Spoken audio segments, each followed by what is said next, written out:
And we are officially live. Hello, everyone, and welcome to the official kickoff of BC WrestlePod Presents Hell Week 2026. This is our yearly tradition in which, during the weekend of WrestleMania, we here cover a bunch of stuff. Outside of Mania, we cover as much independent wrestling and other things going on as much as possible. My name is Mikey, and of course, today I am joined by Andrew, longtime friend, longtime podcaster extraordinaire, and just really happy to spend some quality time together to watch GCW's Bloodsport 15. I'm excited, Andrew, to have you back for this one.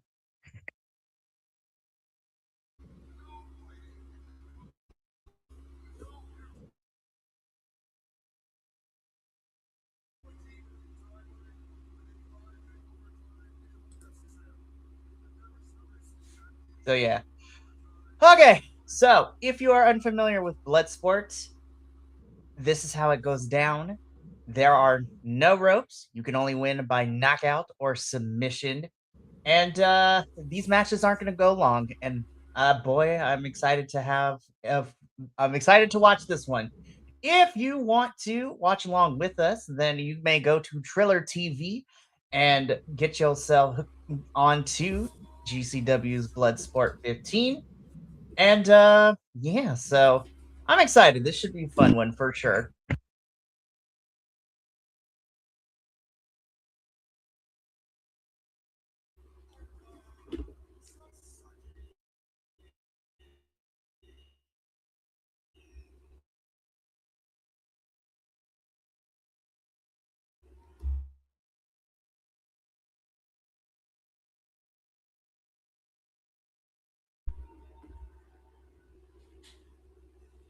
It's Asian Matt Riddle. Heck yeah.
Okay. Welcome back. Hopefully this will work. Hopefully. It wouldn't be All a right. live. It wouldn't be a live Seems if like we this weren't having connection is tech. better. Yeah, there we go.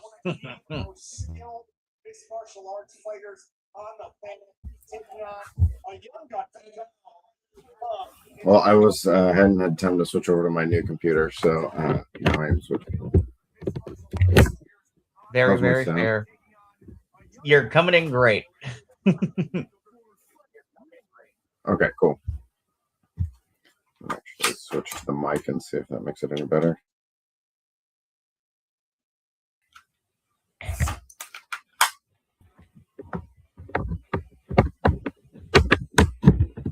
Hello.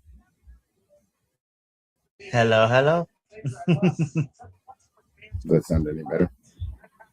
You're coming in great.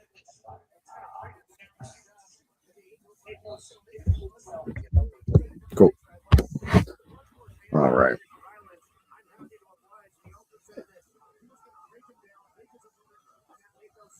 So yeah, so we're just getting things started. We're about to start our Should first be match. interesting. And why? So why you say that?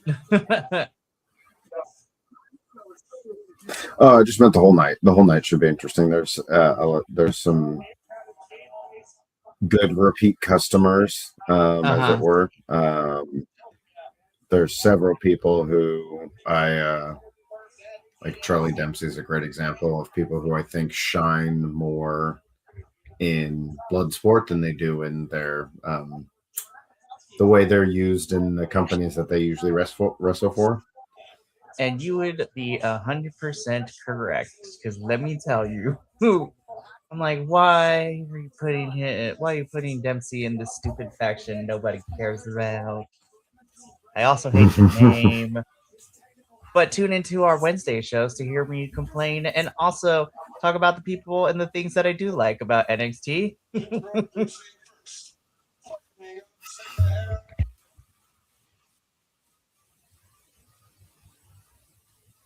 Introducing first, fighting out of Santa Ana, California, with an official weight of 220 pounds, Angel Bertusco.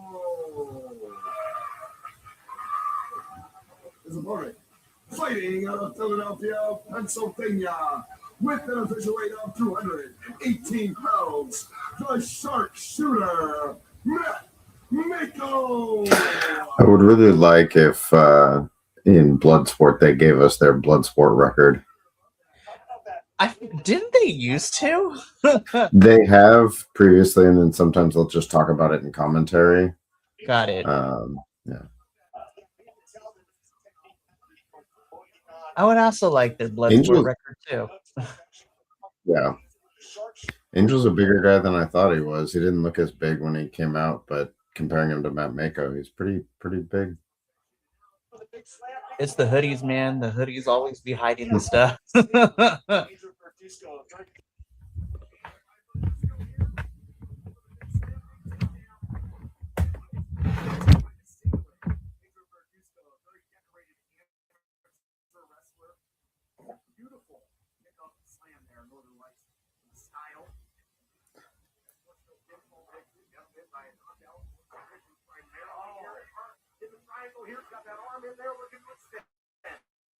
Yeah, beautiful inversion by Matt Mako, holding on to the wrist.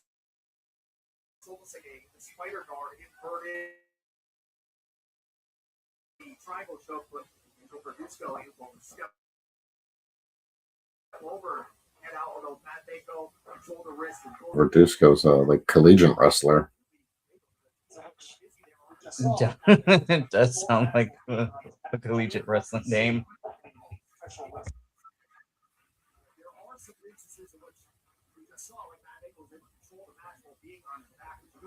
See in a professional wrestling rules contest.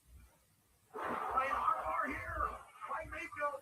Can he extend it? Trying to hold on for dear life here is Bertusco. Yeah, it's tough to tell what kind of grip Bertusco has, but Matt Mako looking to extend that left arm, and you can see him moving in different directions, trying to send it away transition with that front handspring into an ankle lock.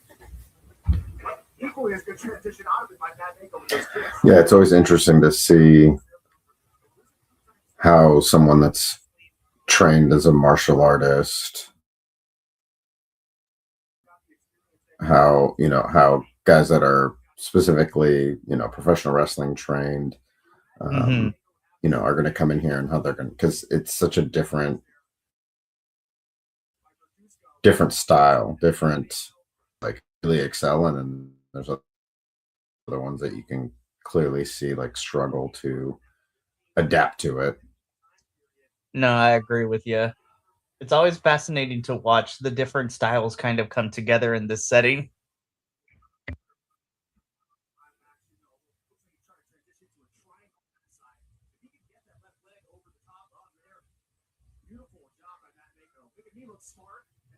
Whoa, whoa. Extending that right leg of Verduzco. And not only does he have the choke, now he's cranking on that hamstring. Into the frame down, into the fire there. Double jeopardy. He is a person. His escapability is impressive. Talking about double jeopardy. Verduzco getting out there and going to a leg turn, and now he is on top. What kind of striking the grappler Verduzco has. Again, you gotta evolve your game when you step into more. I still think there needs to be some crossover between this and Ring of Honor's pure division. Honestly, I would kind of like to see that. Even if it was just like whenever there's a blood sport, we get to either see like the champion or at least someone that's like one of the top people in there. Like hell, a good way to market it would be have someone that you want to be like a number one contender for that pure title come over here and like win a match, and then like use that as a look. I just went and won this other competition, like fighting competition. Now me a let me match. get a shot. Yeah. Or even if you wanted to showcase the champion too, like currently Mhm. you still got Lee Moriarty, who I think is fantastic to watch. And Mm-hmm. then on the women's side of things, Deonna Purrazzo would be very interesting in Bloodsport too. Yeah.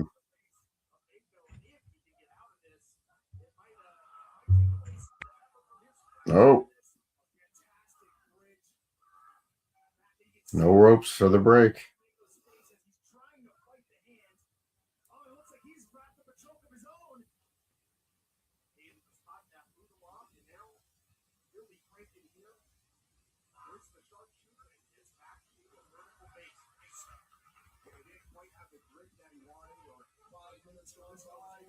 Oh, straps are coming down. It's about to get serious.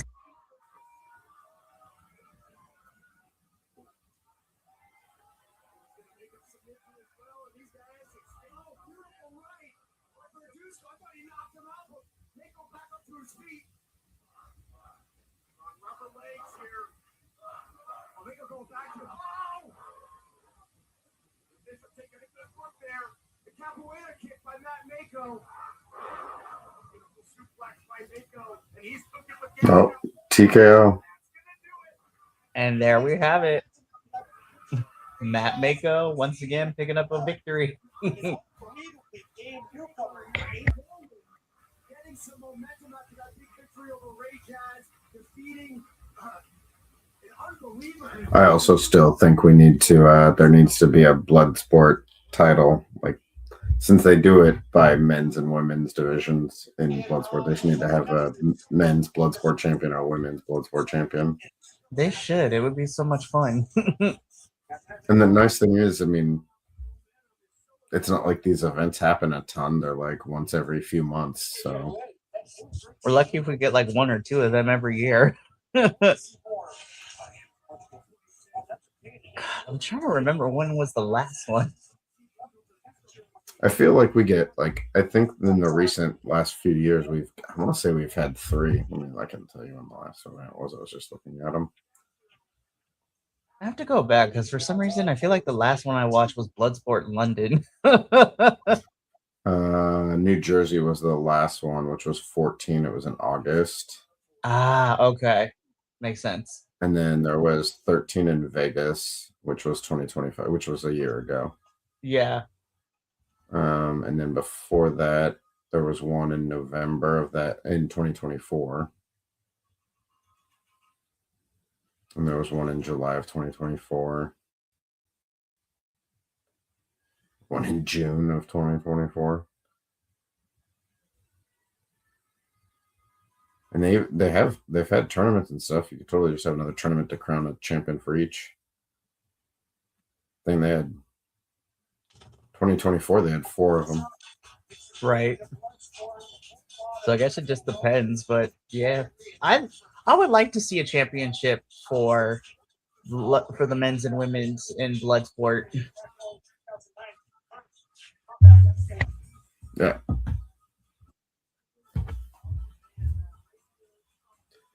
You could have fun tournaments, bring in all your like stack it with like half your regulars and then half the people that it would be fun to see in involved in this style.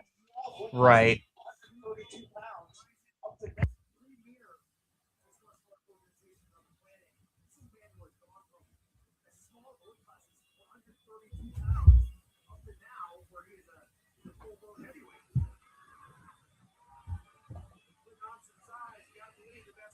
Joe DeShoe.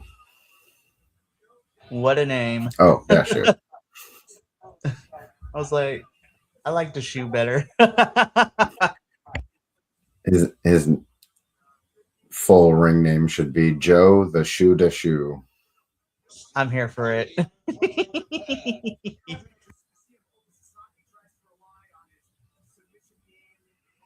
God, just seeing these two guys in the ring, it's like early UFC, like 1 and 2.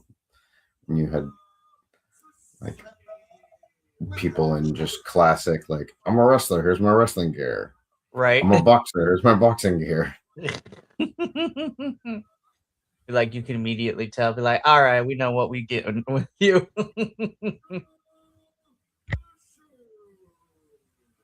Oh, hey, they just called him DeShoe. Heck yes.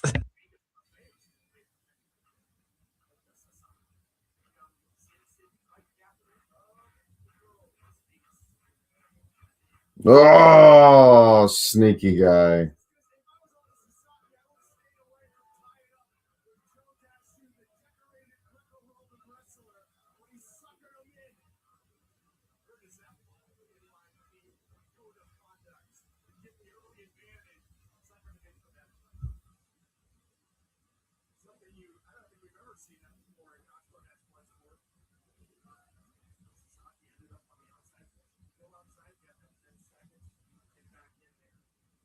Oh, nice toss.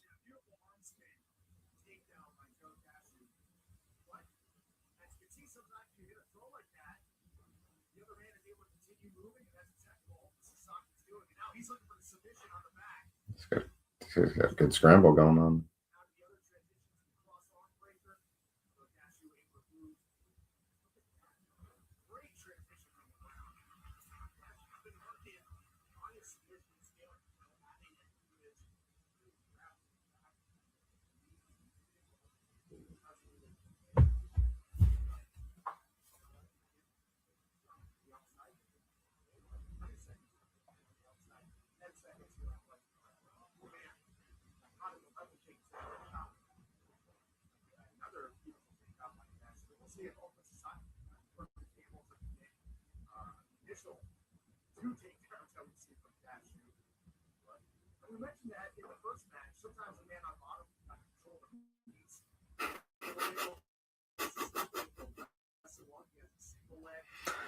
Sometimes the man on bottom can control the pace. Yeah, if you're doing it right.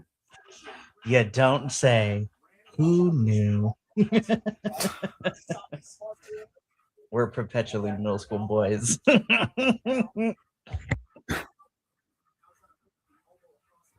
me see here. There's some matchups we got going on. Oh, Neidhart versus Baszler should be really good. I'm excited. Takeda versus Dunn. Mm-hmm.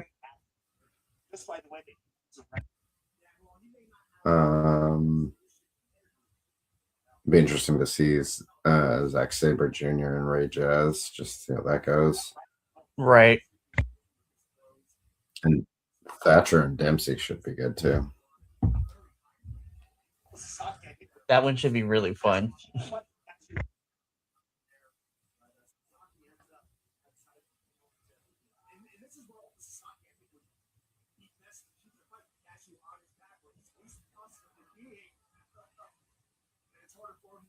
Those kicks. See Dasher taking a few big breaths there. You know, he's in there with a man who's got quite an extensive background in mixed martial arts and a lot of fight experience.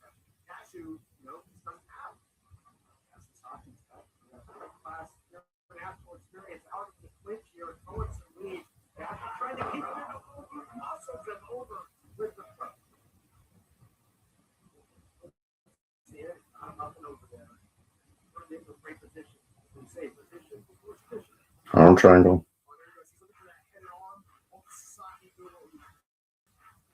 Answering the telephone to defend, and then now able to reverse the position. Now he's looking for that cross arm breaker of his own. Dashu able to block his hand. Butcher's grip. Yeah, watching all the collective cards so far. Definitely, I like the space that they have for this one. It feels a little more like classic GCW space, Right. but bigger. No, I 100% agree. Definitely been like, God, it'd be so much fun to be there. Poor Alec Price, especially because they're at the Horseshoe, and that's that's my wife and I's like go-to hotel. Nice. The worst enemy of all the talent so far this year is the stairs. Yeah. Poor Alec. When everything began on Thursday, because most of the time they don't have stairs. Right. Poor Alec Price, man, was on the stairs and then it just fell. Yeah. I was like, oh no.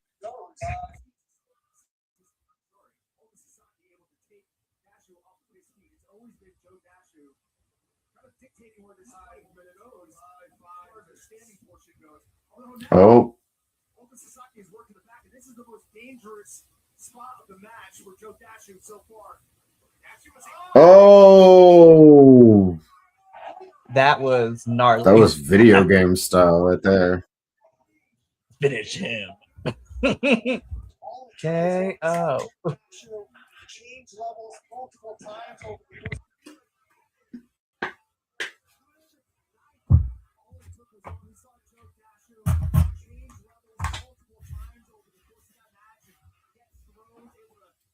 Sasaki with Sasaki running, and all it took was one. And Joe Dasho in the third. Open Sasaki, your winner. He cleaned that shoe. You're so bad. Oh, never change, Andrew. Oh my goodness.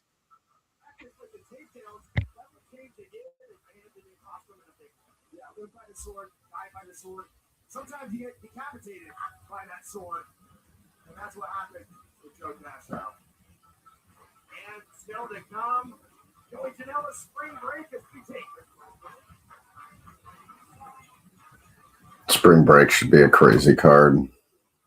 My God, it was last year. Yeah.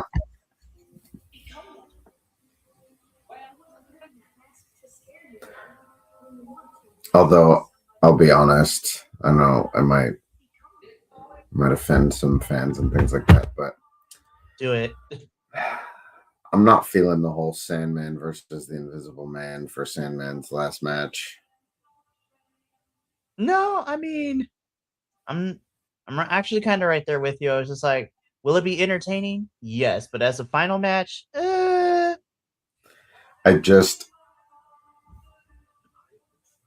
there were moments that I definitely felt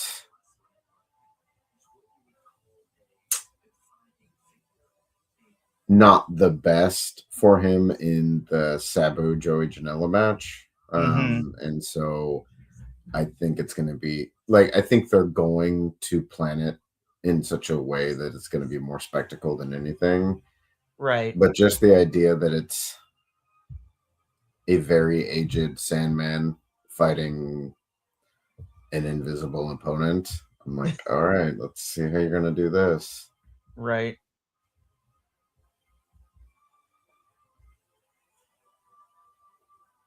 Yeah, I mean, I feel like that's the only match in the card where I'm like, well, it's gonna be a spectacle, but I was just like, if I happen to go use the restroom, I don't think I'll be missing much.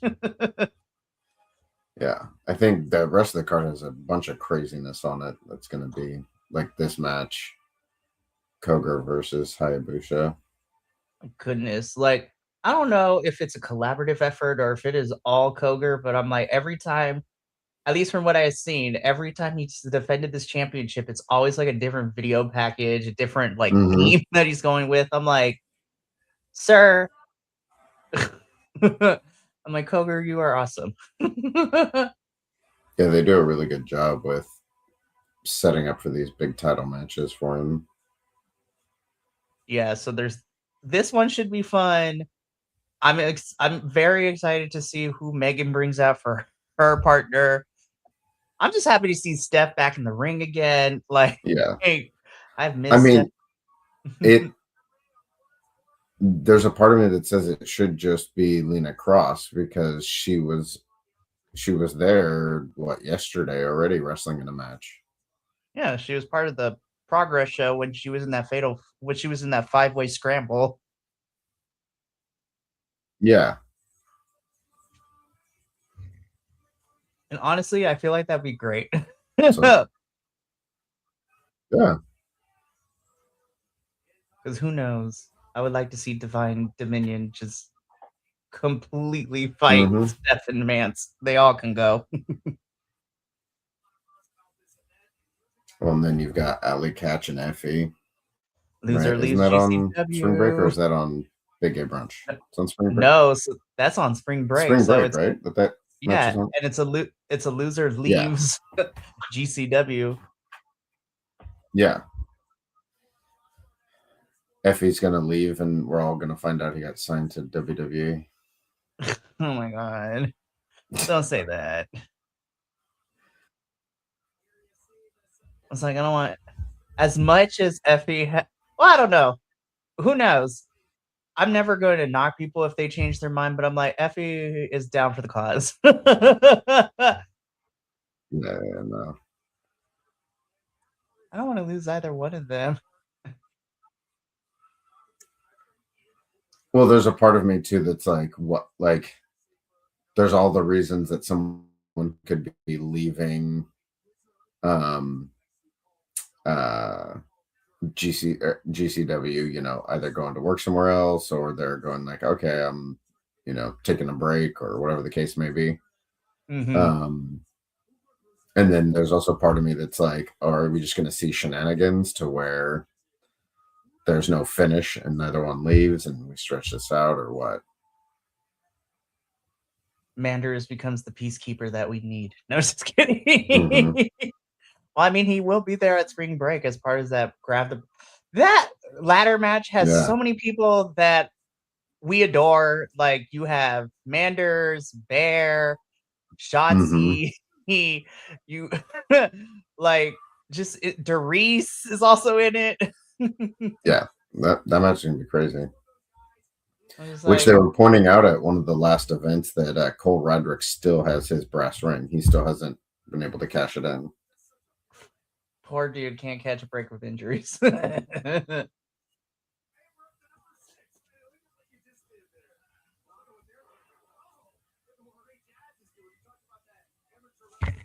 had it saved because I'm like, why am I blanking on other matches too? I want to say, let's see, that's Big Gay Brunch. Speaking of Big Gay Brunch, I'm just really happy to see Nyla Rose back on my screen. Yeah, I feel like it's been forever. It really has been because America is, in the words of Beyonce, America has a problem.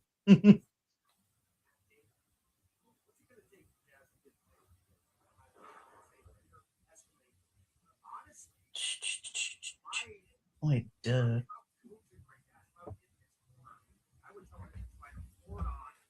I'm very excited to see how Janela and Mr. Brody Lee Jr. go. Yeah. I won't get into my thoughts about that until tomorrow or Sunday, I guess. Is that ooh scandal? No, I was kidding. I was trying to find the spring break card, and I was looking at the Big A brunch card and realized Effie is facing Zack Sabre Jr. So be Effie has, interesting to see how that match happens if Effie has to leave GCW. I know. I was just like, we should have had big gay brunch first, but that's okay. It's professional wrestling. There's always a loophole. Well, and technically GCW has had plenty of times where like they put out their cards and it's like so and so champion, like, world champion will be at this card, and then by the time we get there, that person's not the champ anymore. Which is fair. Let's see. So yeah, Janela and Brody Lee Jr., Sandman and Invisible Man, Loser leaves GCW, Effie and Allie, Atticus and Hayabusa for the title. Mm-hmm. Jungle Jack Perry and Marco Stunt versus KJ and Stackhouse. Mance and Steph versus Megan and her partner. The Grab the Brass Ring ladder match. And then, how did I forget this one? You have Busted in the Brain with Marcus Mathers versus the Rascals. Yeah. Good God, that match. That's also one where I keep going, just make Marcus Mathers, Jordan Oliver, and Alec Price a faction, and just call that faction YDNP. For reals. And then if Cole Radrick is able to come back, he can join them. And I also think that Marcus Mathers should be the JCW champion, but he should. And I haven't seen anything of like however people feel about it, but I was just like, I haven't seen like anything as of late of like what's the status when it comes to his ID contract or whatever. Yeah, I mean, he's been wrestling a bunch still in GCW and everything, so, but I also feel like since the title had to be vacated, we've seen much less of the JCW title, even when Billy had it, and now Charles Mason has it. We used to see it almost every event was just like one of the titles that was defended in GCW, but and I kind of understood it when it was Billy because, she's also wrestling other places, but Charles Mason felt like he was showing more up on GCW cards before he won that title. Mm-hmm. I think Ray Jazz is doing better in this than I thought he would against Zack Sabre Jr. Same, because I'm like, when I saw this card, I was just like, well, R.I.P. Yeah. Even in 2026, I still hold Zach as one of probably the ones that are still actively wrestling full time. I still think he's probably one of my favorite, and if not one of the top technicians that is currently wrestling almost on an everyday basis. Mm-hmm.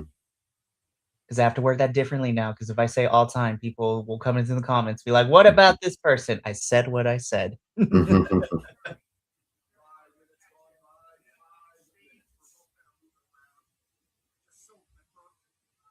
I wonder if Zach's boyfriend will make an appearance tomorrow, Mr. Chris Brooks. Ooh. What? That was the thing that happened. A little mini power bomb. You can't pin him. Like, that's not how this works. Yeah. Hook the leg. Oh, wait.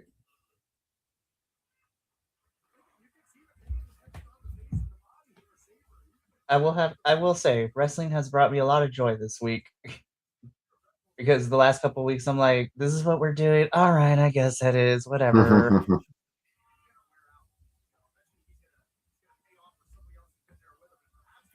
Oh, shoot. Whoa. Hello, Zach. Oh, is he going to get a standing inverted? Oh, dang. That's what I said. I was like, well, hello there, Zach.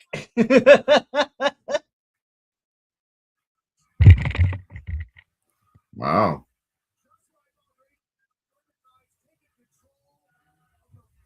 Oh, one second. I got to plug in my laptop.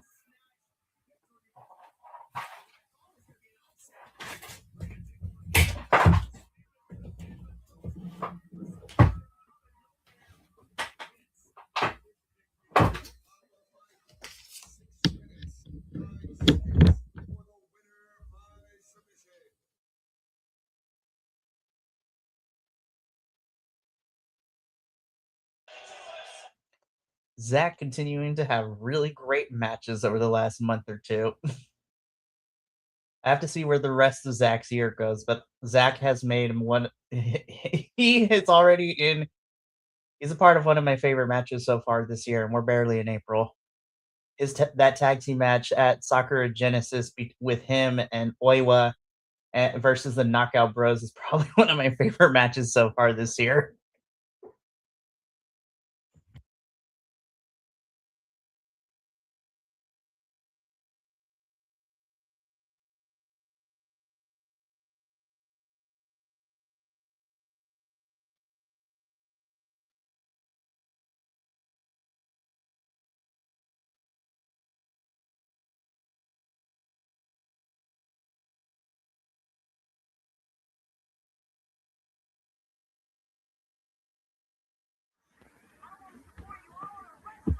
Oh, hello. Hello, I think I lost you for a second. Yeah, my what the hell? There we go. My I guess I wasn't quite fast enough to plug in my computer. Oops. There you are. I was like, I got the black screen of death. No. No, but yeah, all I said was is that Zach and his stablemate Ryohei Oiwa versus the Knockout Bros for that IWGP Tag Title match was great.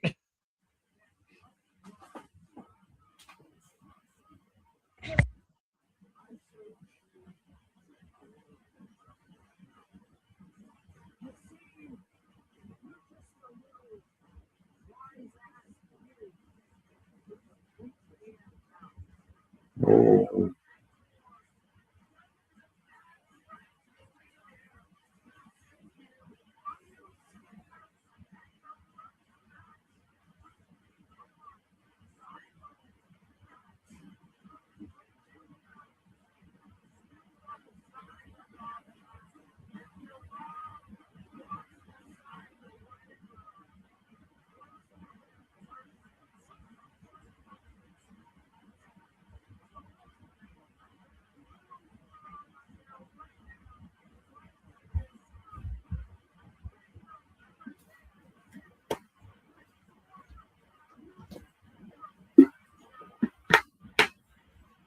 Yeah, so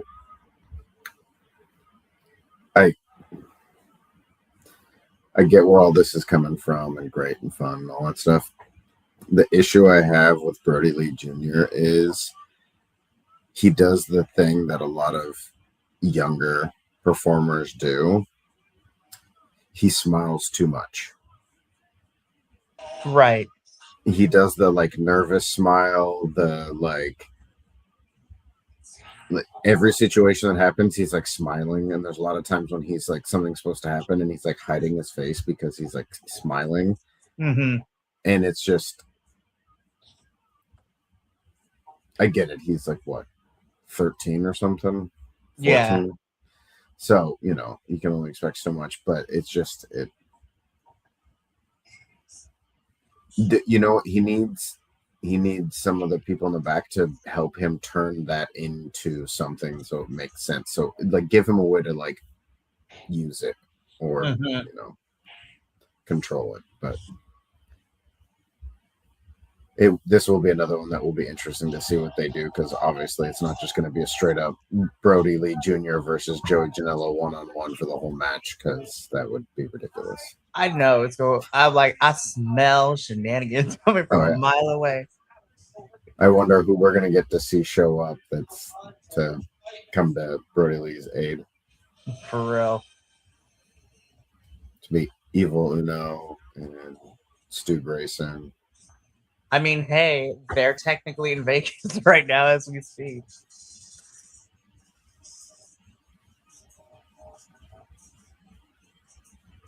This one should be an interesting one. They've both had some good showings. Yeah, I like both of them. Miu has also had some really great matches this year too. Her versus Jamie Hayter not too long ago was fantastic.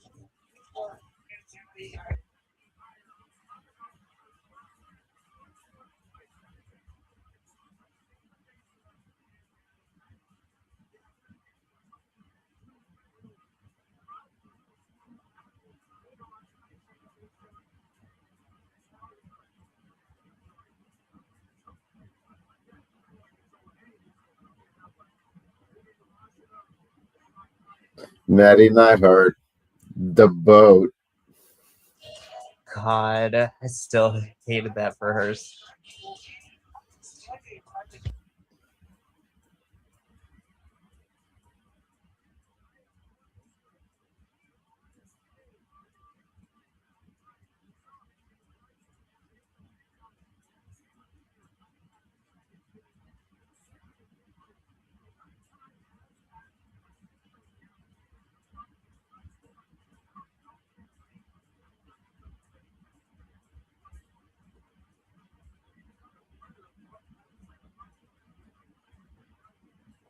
What the heck?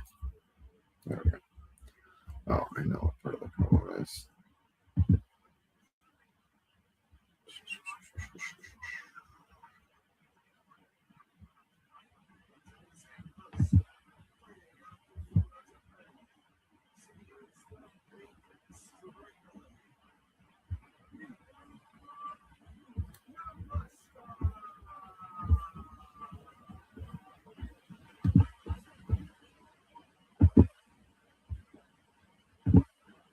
There we go.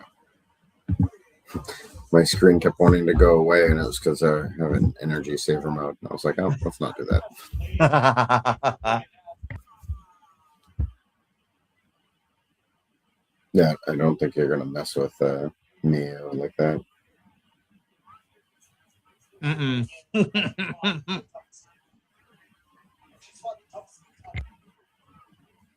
Oh, now trending number 4 in the U.S. You gotta love it, even if they might be embellishing. Yeah.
It is always fun when they bust out, like there was a few events ago and someone finished the match with like a power bomb.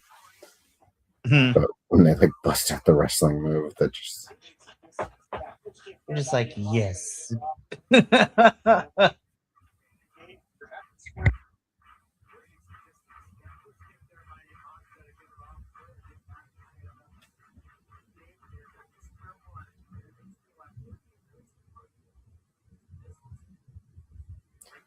no, it's technically not against the rules to throw your opponent into the ring posts. Nope. She was liking it.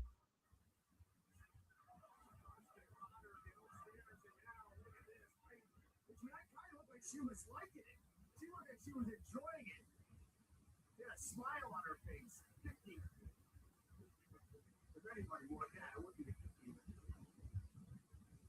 Now, I mean, she's going to end up back on top after taking a good bit of damage. But one of those arm strikes snuck through. This takes battle. I want to get it. Second, different counter jumping was up here. So, yeah, they better watch out for the edge of the ring here. I thought they were about to spill out, but Masha able to shoot the takedown. He's in on a high crotch, single leg. That guy doing a great job of holding on to the front neck lock. I don't think she has a choke quite locked up. Now he's going to stuff the elbow and work behind. She's looking for a dragon. She's going for a dragon sleeper. Handful of hair there. The setup. There it is. And she's got her arms locked behind her back. Creating some extra torque on the sleeper. But Masha able to work up to her feet. Oh, that's not great. No, what? Oops. Oh. Thought she was going to go for a backbreaker. Yeah, that's not good. You're not defending your head. No, you are not. Oh, there.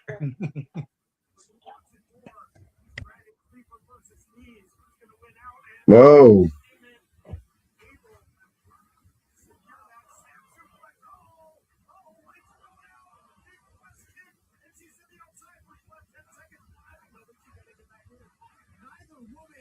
To give an inch on this fight, you see them fighting tooth and nail, life or death for the choke. How can it end up?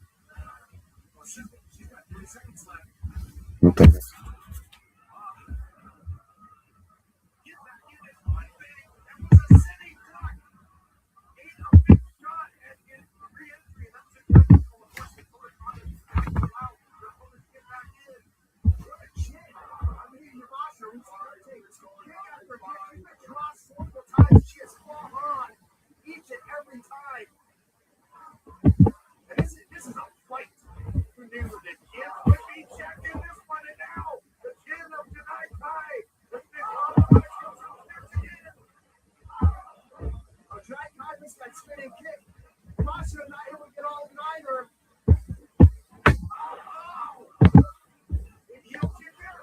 She's out. I'd say a walk-off feel, but he can't go on it right now because Yamasa feeling the strain of battle. King and Yamasa able to connect with that kick. And finally, after two tough losses in Bloodsport, she gets her first win, the heel right to the jaw of Janai Kai. We need to see both these women had great jobs during the fight. We need to see if Janai Damn.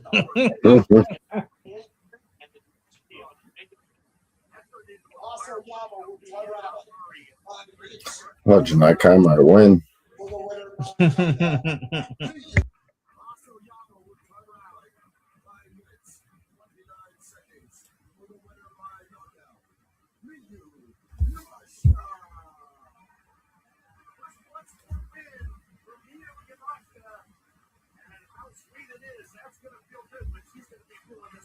How sweet it is.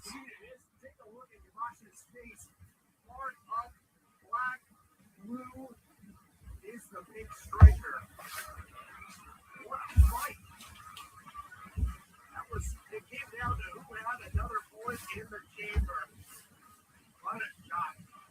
Big gift there by Yamashita.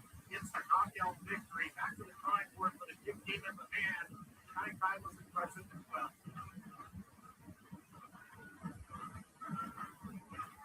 More action coming your way, but first, let's take a look. That gets me to 17. We're going to be doing Joey's analysis. Oh, there we go. Sweet.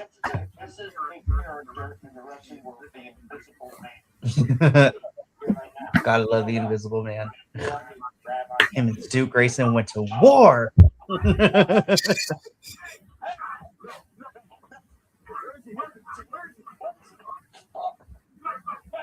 I don't know if they would ever do it, but I would like to see a GCW Mystery Wrestling collab. I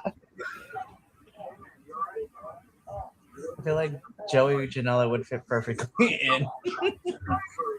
Yeah, I mean, there's a lot of stuff they do that would fit.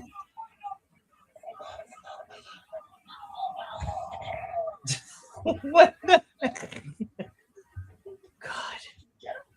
All right. I'm here for the campiness. It is what it is.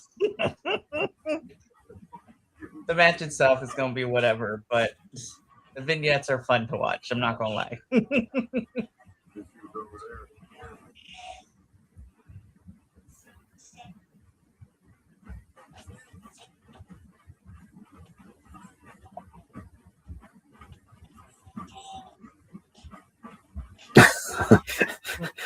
I love when it was like the Sandman and it zooms in on the empty ring. God, Sandman's entrance last year was longer than the match itself. Yeah, because it took him that long to get all the way down. For reals. This one should be good too. I have become such a bigger fan of Shane Mercer over the last 6 months.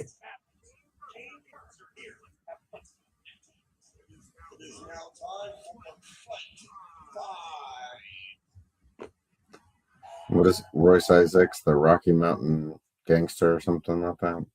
The Sky High Samurai. That's what it is. I was like, gotta rep the weed, man. Oh my God.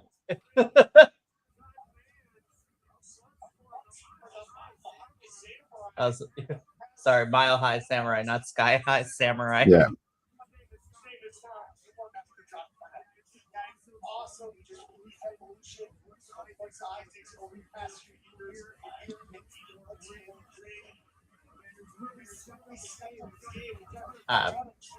Peep the jacket, Royce. Heck yeah. Where'd you get it?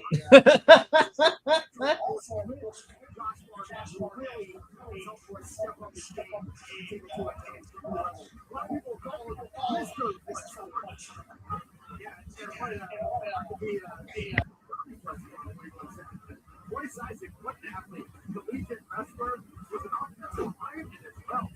Get some of that weight. He was a guard. I would not want to be a defensive end with that guy over that.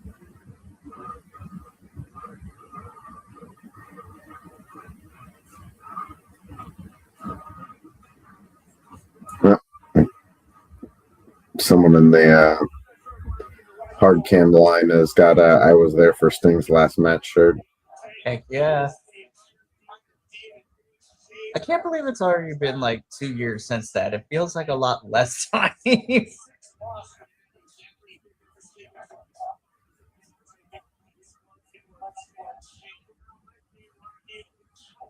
The Iron Demon versus the Mile High Samurai. Yep.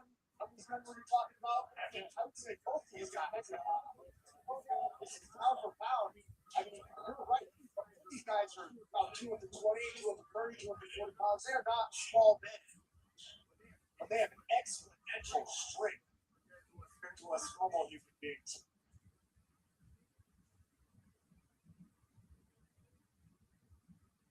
Introducing first, fighting from Los Angeles, California, live from Colorado, with an official weight up to 40 pounds. He is the final hard samurai, Royce.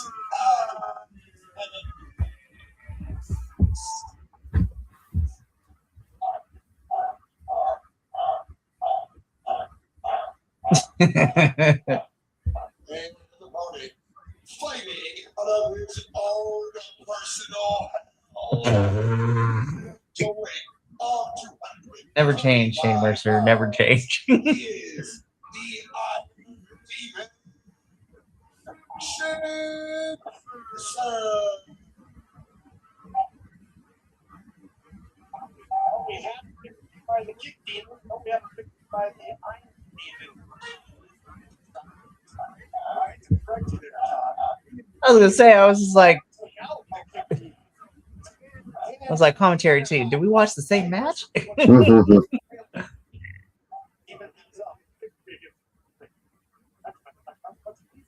two powerhouses are going to lock horns. And I want to talk about how voice ISIS, he did things that Raven Ivar would only see. That match was insane too.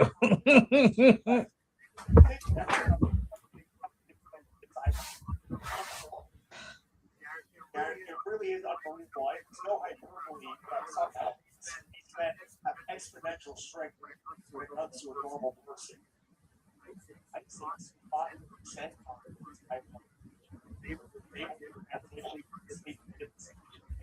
Heads out by ISIS. He's got this game and game. Yeah, see what his tactics are going to be. Is he going to rely on the ground game like that or trying to catch with strength against another man? Or strength. You know, it's not very often running somebody who's your beat. And is it a case where if your voice has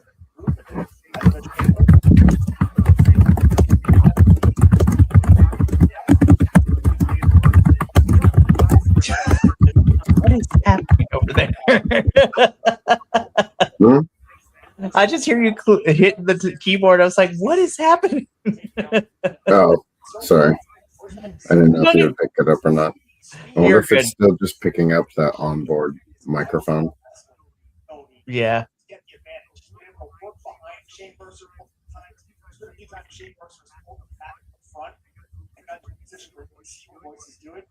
Voices been able to move behind him, and getting behind Shane Mercer is going to be his best bet. Shane Mercer can't pick him up and throw and use that strength. Shane Mercer is multiple power national records. Incredible. Tie him up and take a lot of that power out. Oh, he's going for a heel hook. Do it. Oh.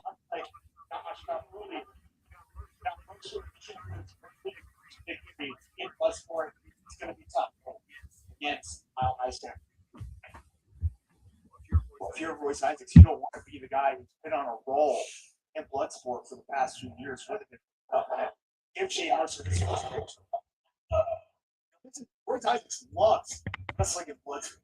Absolutely loves it. It would do immense damage to him, to his psyche, if he gets submitted or KO'd by Shane Mercer. 50 here, perhaps, and giving it up there was Isaacs. Gonna stack up, maybe gonna posture up and then put some ground and pound here. Yeah, at least threatening the strikes. And Shane Mercer think about it. And he's really kind of kept Shane Mercer on the defensive the entirety of this match so far. Really measured approach by Royce Isaacs. Yeah, Mercer hasn't done much this whole match. Mm-mm. Yeah, working for the back, working for the choke. He has one hook in on the left side, but try to pull him back into the center of the ring. Actually, he's going to pay off for Shane Mercer. It looked like he didn't want to go off the edge and try to switch positions and lost the control.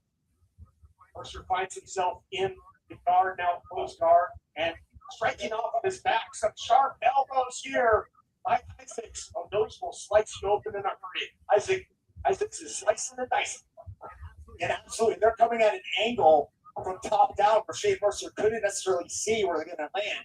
But Shane Mercer able to pass the guard of Royce. A little bit of a surprise, but, you know, we imagine how much power and how heavy Shane Mercer feels on top.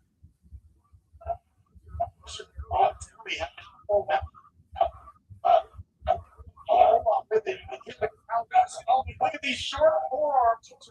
Just cannons there by Mercer. It's going to take more than a few.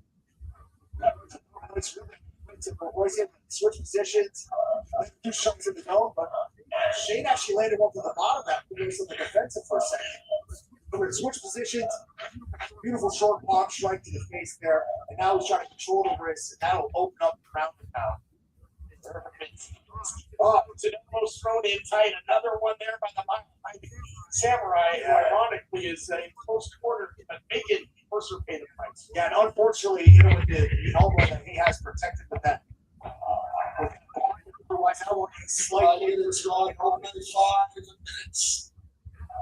I'd say that this reset here, this favors Shane Mercer. Now, Royce was in the better position. It looked like he was well in control. Shane Mercer, perhaps, can use his size, use his strength. He has something more. Indeed, but I think it was Isaacs that elected readjusted his aim pad. That will change again, and you don't want to be here where I think that's that baseline. Keep jumping over. Since they're in the legs here, though, it's Mercer. Yeah, it looked like Mercer was trying to work for a Connie Masami takedown, even a knee bar. But Royce Isaacs looking at Damn. Ungodly power by Isaacs, who was able to muscle Mercer up and over, defying gravity and taking it slowly through. He's in the knee bar. Looks like that's pretty extended to me. No. All that heel. He's doing exactly that. He's got that leg draped behind the armpit.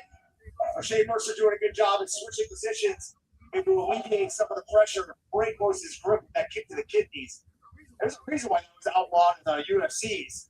He might be peeing some red tomorrow there as Isaacs took that shot.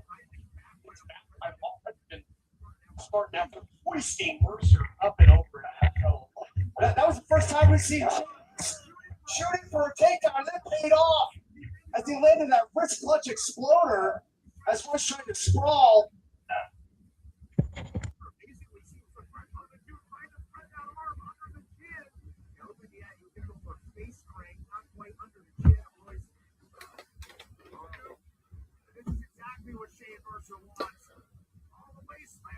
Oh. Oh my God. Standing insult and battery. Yep. By Shane Mercer, that boom solid battery. This would be a huge victory for Mr. Bloodsport. He's about to hit. Isaacs was in deep trouble, but continues to fight on here. He got that locked on. Oh no. Capture suplex. Ooh. Slam. For power slam. He's breaking down.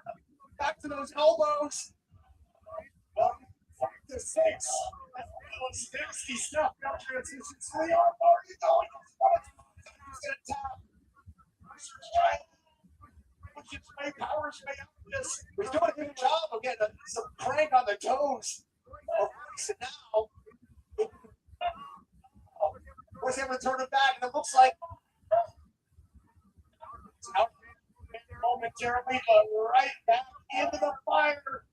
I got to imagine that Shane Mercer's arm is already damaged. He's thinking about it. Space in the head of Mercer, but Oh, Shane, what are we about to do? Oh, God. Oh, no. If anybody can, Mercer can. Oh. Look at this. Oh, my. Oh, he tried. Nope. Scooped him up.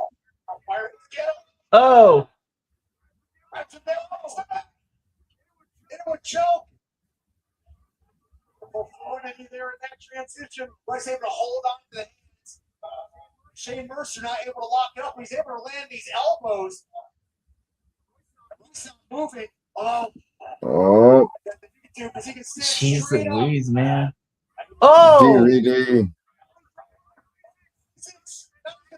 Sleeper locked on. Damn.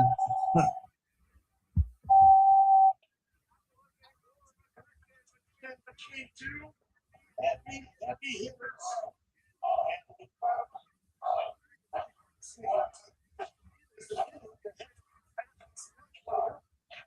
Yeah, double whammy. Look at that right on top of the neck of Shane Mercer. to attack it again with that dragon sleeper. And it wasn't even across the neck. It was less of a sleeper, more of a neck frame. Beautiful technique applied by Royce Isaacs to get the win. More things changed. They stayed the same. The Mile High Samurai get his hand raised again. Time of the fight, 9 minutes, 6 seconds for the winner by submission. Royce Isaacs. Tell you what, Coach, once really put it together, the throw into the back of Isaacs, and some incredible action back and forth, but Isaacs is able to take down.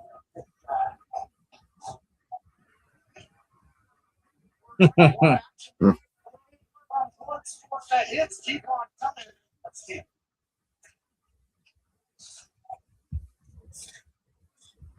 Who's next? Let us see.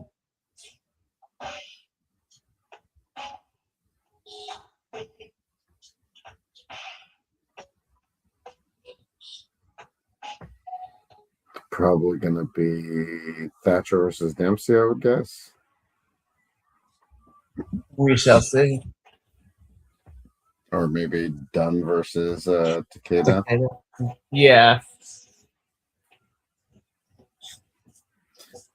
Thought they might have saved that one for a little later. There's only 4 matches left. Yeah, well, after this one, because Royce and Mercer was match 5, so this is match 6. So then we got 4 more afterwards.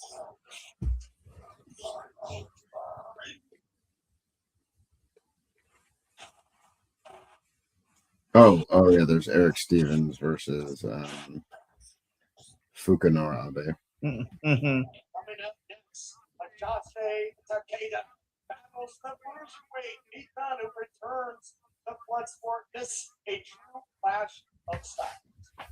It is now time for fight 6. Did anyone tell him scissors aren't allowed? They had to take him away from him before he came out. Like, what did we tell you? No scissors.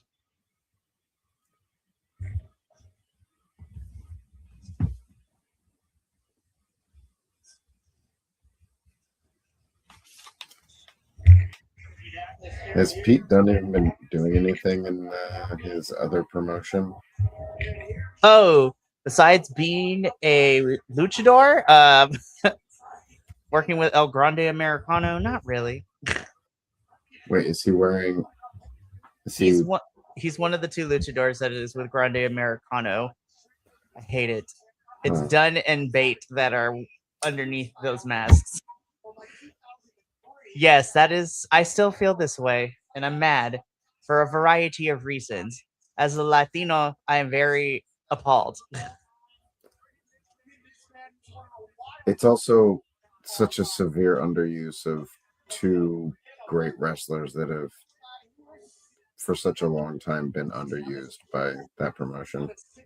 No, yeah, him and Bate have now turned into these caricatures of luchadors, and it's annoying. I can curse on here, yeah.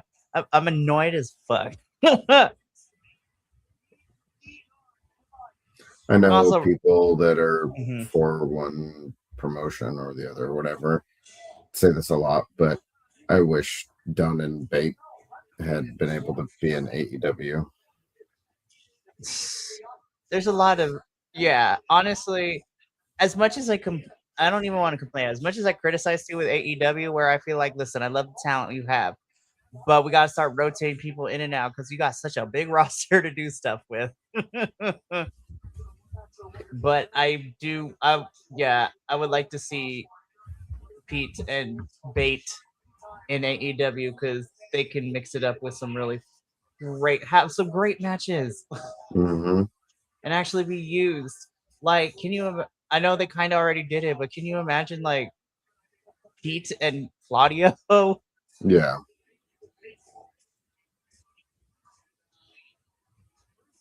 I don't know why, but I would like to see Bate and Bandito go at it too. And if not AEW, put them in Ring of Honor. Yeah.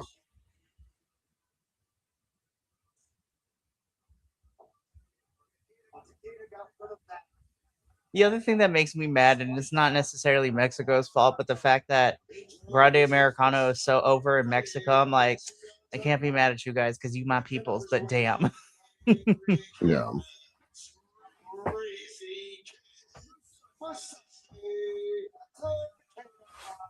Damn, those battle scars, man, crazy. Yeah, dude, for real.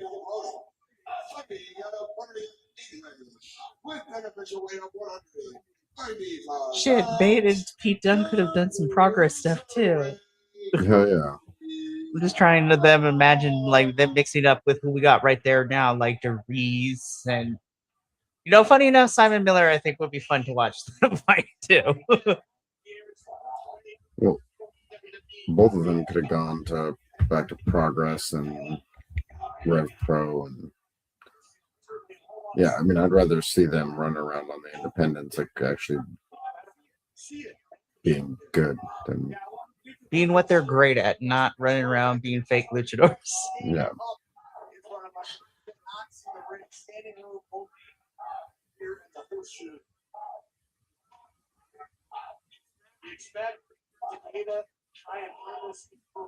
I mean, there's a whole lot of things wrong, but that's one of the biggest things that I'm very upset about. Though sometimes I feel like a hypocrite because I'll still watch, but I'm like, I just wish that a lot of you talents that I like wasn't part of this company.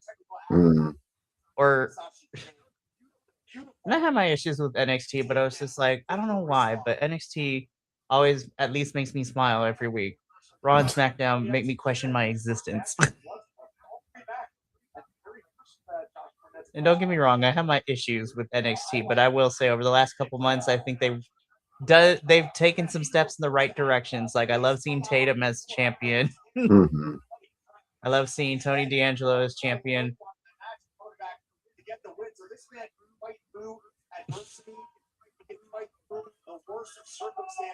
Good God.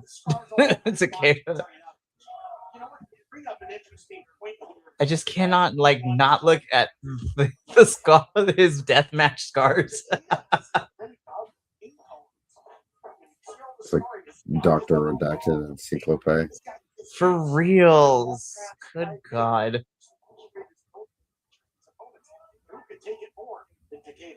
Absolutely. You are Pete Dunne, who have looking either incapacitate Takeda by KO,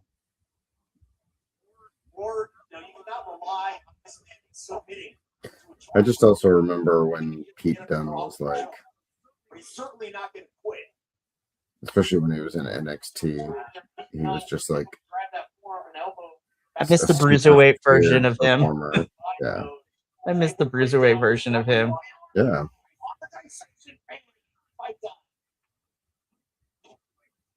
Pops right back up though. Again, seemingly unfazed by that, although I can assure you that arm has seen better days. Well, as the late great Rowan Monsoon would say, adrenaline been running. So it's flowing hot, heavy body at Takeda, but he's going to feel that later in this fight, in the morning. Stuffs the level change there. Does Takeda takes the back of the gun, nicely done. That great flow behind by Takeda. Now keeping that back control.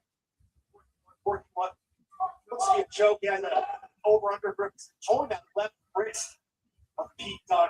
It's very smart to give him.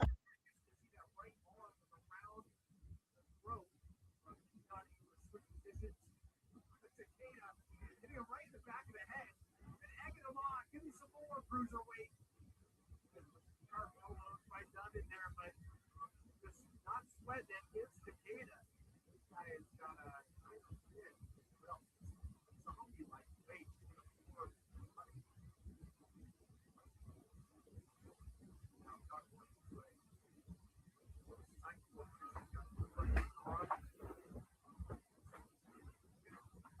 I think Takeda was showing him those fingers, trying to get him to go for it.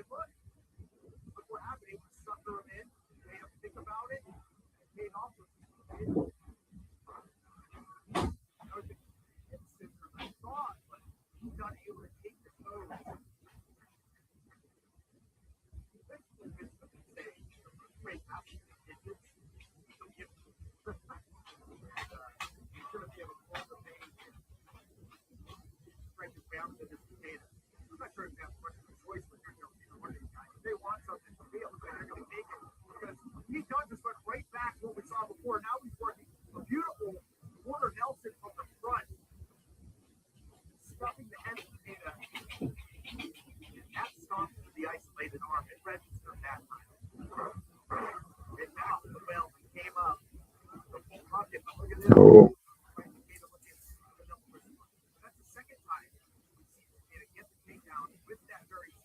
Trying to get that Kimura. His shoulders are down. Count it. Like, it's not that kind of match. Oh my goodness. Switches to the right. Using the time or cross arm breaker. Done. Great defense. Transition heel hook on that left leg. It doesn't capture the hips. Control both legs or maybe get his right leg in time. It's the big size. It really wrench on this leg, but again, it dragged him into a striking battle. Made him think twice about submission. Oh, he says, get up. I'm going to give you mine. And there's a Giannis spot joke here and there again. Yeah, the knee spot for a little bit there for the push away. It's turned into power slap. Yep. I was very entertained by the striking exchanges they had on the Ooh. whole body behind it now. Takeda feeling the effects. Oh, Damn. Either one of these that are entertained by what they're seeing come out. well, he caught it. Yep. Oh, Oh. roll over into the armbar. Yep. Submission. Love the way these two use the strikes to set up the submission attempts. Done. That rolling armbar done out the door. It's that rear chin lock cinched in. Try and snap management. Ooh. Oh. Jumping Trying to into the get there. Kimura. Double wrist lock. Get it. Uh-oh. Oh.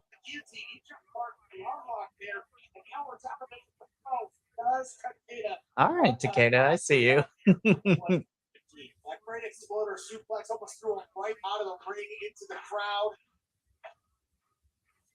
See some blood. Mouth. Heat gun. No doubt for one of those slaps. Eight guys that were exchanging strikes. Ooh. Close there. Going to the outside, I'll tell you saw the fire in the eyes is done. We'd all be pushing up daisies, man. Incredible intensity here. Oh. Oh, one shot. The mouth guard came out. 5 strikes from Dunn, answered back by 1 from Takeda. Oh. And Takeda's mouthpiece came out. Mouthpiece is out. Yes. Takeda smiling. I agree, doggo. Mhm. It's crazy. I want to jump into the mind of Takeda. That is a scary, scary place. These guys are taking Damn. here. Again. Oh. Oh. Goes for omoplata. Nope. Knee to the. Oh. Oh.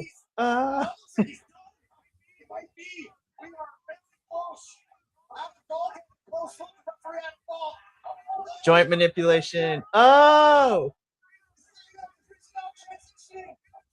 Triangle choke with the elbows. Elbow after elbow after elbow. Oh, you can eat elbows and the right here in Vegas. Joint manipulation is full. Takeda's pain tolerance is being tested here. Look at Takeda. He won't elbow. Okay. All right, Mr. Peter Dune. I see you. I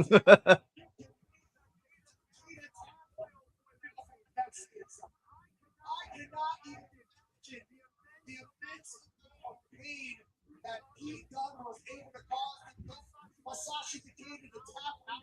He had to try multiple ways to triangle choke, the arm bar, both those. Pete Dunne made sure that Masashi Takeda. Get it. He was the one done. In Bloodsport, he'll have his hand right. 30 seconds for the winner. 5. All right, Pete. Dang, look at the broken blood vessels on Pete Dunne's neck. For reals. Oh.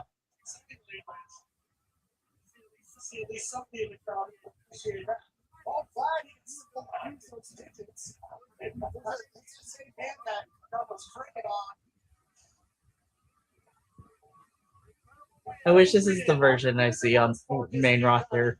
Yeah. Well, I say that for all the time when we get WWE folks coming to Bloodsport. I'm like, this is the version I want to see.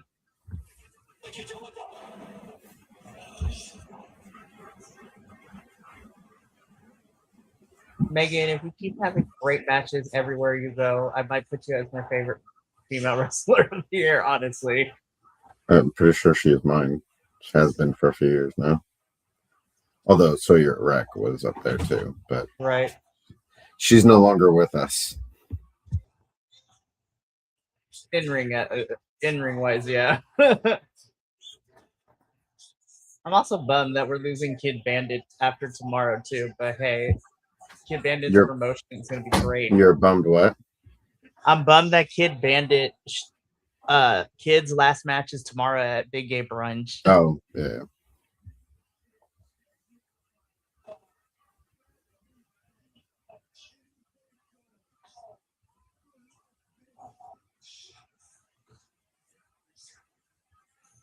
Just bring your tag team partner Lena so y'all can destroy Stephen Mance. Mm-hmm.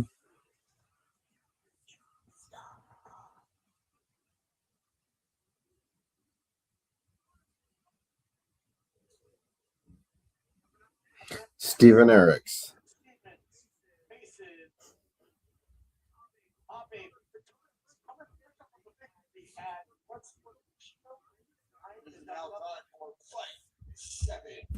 Seven.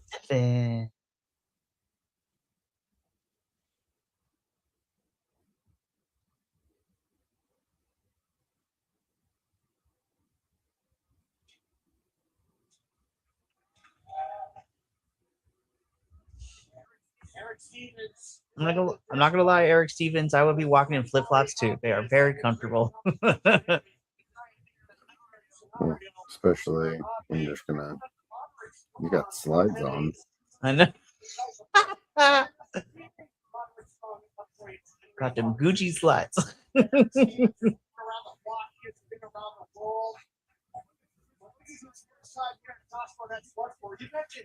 Rayo Americano and Bravo Americano.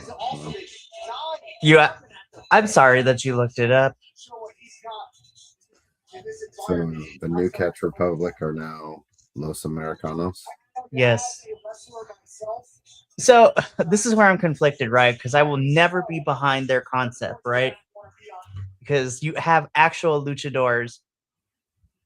And listen, I'm going to word this very carefully because I love Penta and I will sing his praises until the cows come home. But they only finally decided to do something with Penta. And I'm just like, but you have other actual luchadores across. Well, you have actual luchadores across SmackDown, Raw, and in NXT to a certain extent. And y'all don't want to push them, but y'all want to create these fake luchadors? I don't understand. Well, especially because it doesn't seem like they're doing it in such a way to use those fake ones to build up the real ones. No, and I'm just sitting here and I'm just like, yeah, it was a fun little program to watch Penta knock them down. I'm not gonna lie, that was kind of entertaining. But because Penta ended up looking great out of it. But again, we have actual luchadors on the roster. And you have more than just Rey Mysterio, too, as an actual luchador. But we want to push these fake ones? Nah, we can't be doing that. So that's on the one hand. On the other hand, damn, their match against Vanity Project at Stand and Deliver was highly great. I'm not even going to lie. It's always also fun watching Will and Kilt's reaction every time the Vanity Project crew come out. They're like, just God, they're annoying. I'm like, good, they're supposed to be. I love these frat boys.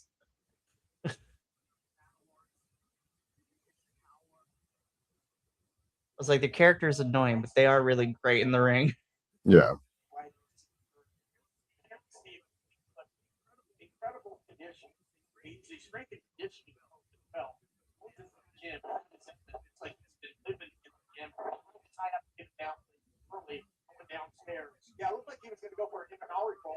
I really hope they next Tuesday they give it time, because I'm actually really looking forward to Zarya's and Soul's last woman standing match. They're going to get a solid 6.5 minutes.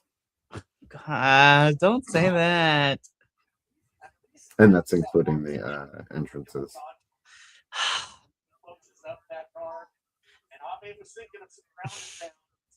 I'm just like, this is the NXT women's roster. Between that and the two main brands, I have my issues with Shawn Michaels and how he does things sometimes, but at least he lets. The sad thing is that the women shine more in NXT than they get to do on main roster, and it makes me upset. Yeah. But it's been that way for years. I know. What can I say, Andrew? I'm a masochist.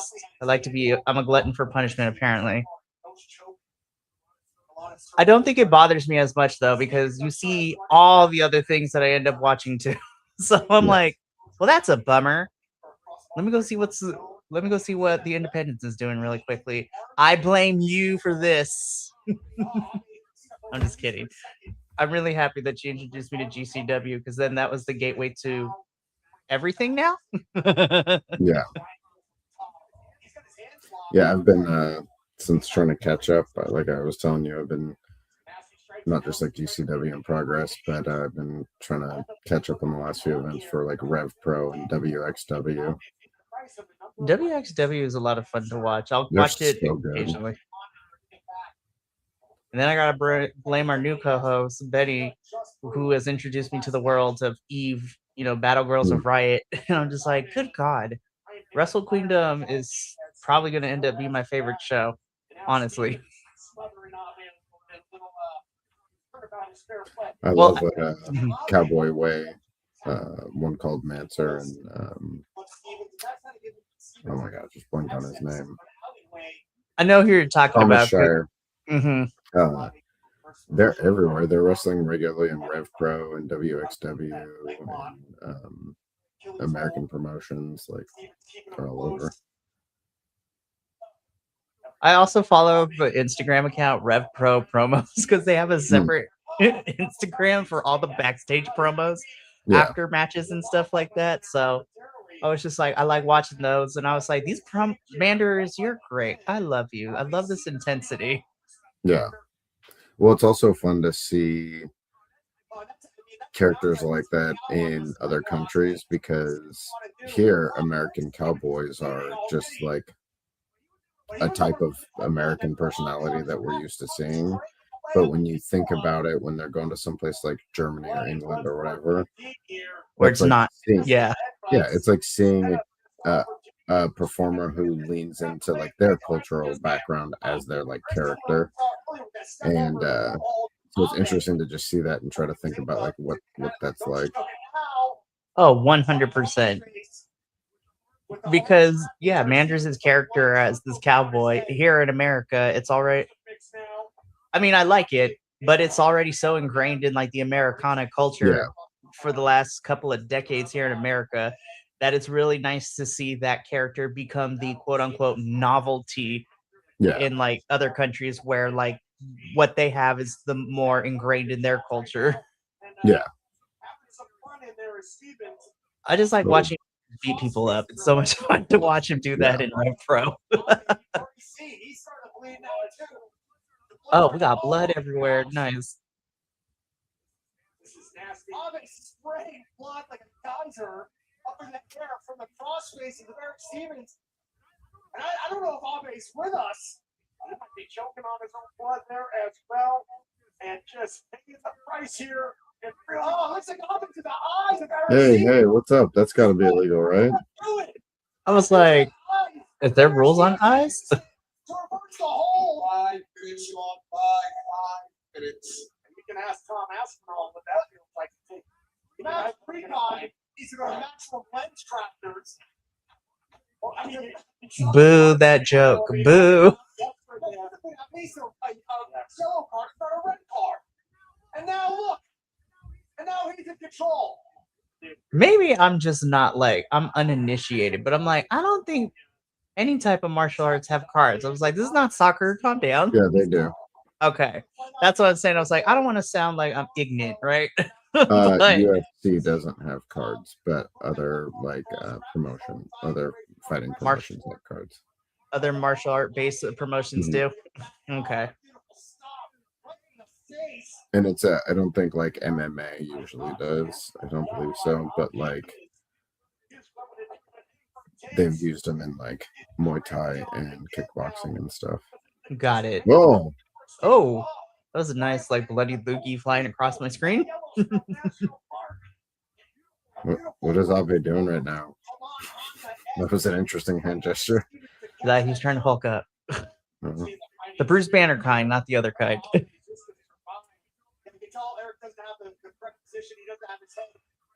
Sidebar, I've been really enjoying Snap. Oh, good. It's just nice to open it up like when I'm at school during my prep periods after I finish grading. I'm like, let me just play a match real quick. Damn. Yeah, it's nice because it's pretty quick. He just headbutted him out. Crazy. And it's so easy to do. It's just like it's not a big learning curve. It's just like, ooh, these cards look cool. Let's put them together. Well, and then as you play through, they they'll have different sets that will come out. And then obviously those sets work together, but then they'll work with the elder cards and stuff too. Mm-hmm. I currently have a Black Panther deck going around, and it's been really fun to play. Nice. Yeah, we'll have to get together and play a couple hands. Heck yeah. I'm going to lose, but it's going to be great. Some of it depends on draw. Yeah. Gotta love RNGs sometimes.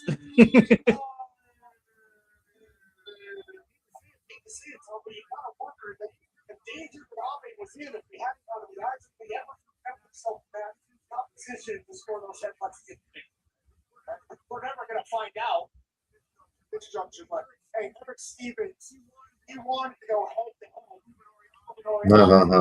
head. Get it. Fire this commentary team right now.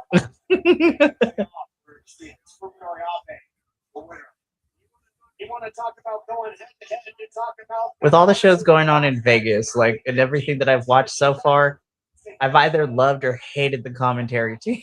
What was I listening? Oh, it was World on Lucha. Veda Scott was one half of the commentators. And it just reminded me how much I like Veda on commentary. Oh, she's fantastic. And when she will do some of the commentary, like for the big Arena Mexico shows for CMLL, and she ends up always usually on the English commentary team for those watching on Triller. I love Veda. Her and her, partner / husbando, people Mike Bailey. I'm like, I love these two wrestling nerds. People on commentary is also a lot of fun too, because he actually knows what he's talking about, and he's just as excited fanboy like the rest of us. Because he's on the commentary team for this past Mystery Wrestling with Uno, and it was so much fun to listen to him just talk.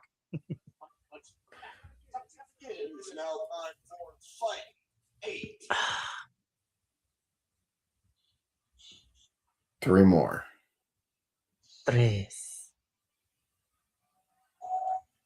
Will's favorite wrestler. You know what? Surprisingly, Dempsey has grown on him, but yeah, he's not Will's not the biggest fan that Dempsey is part of Birthright. Still hate the name, and I hate the concept, but whatever.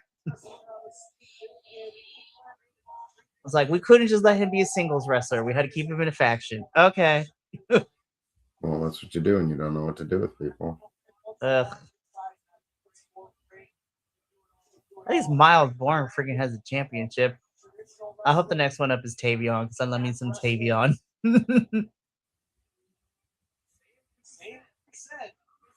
Hey, look, it's our WWE Evolve manager, GM.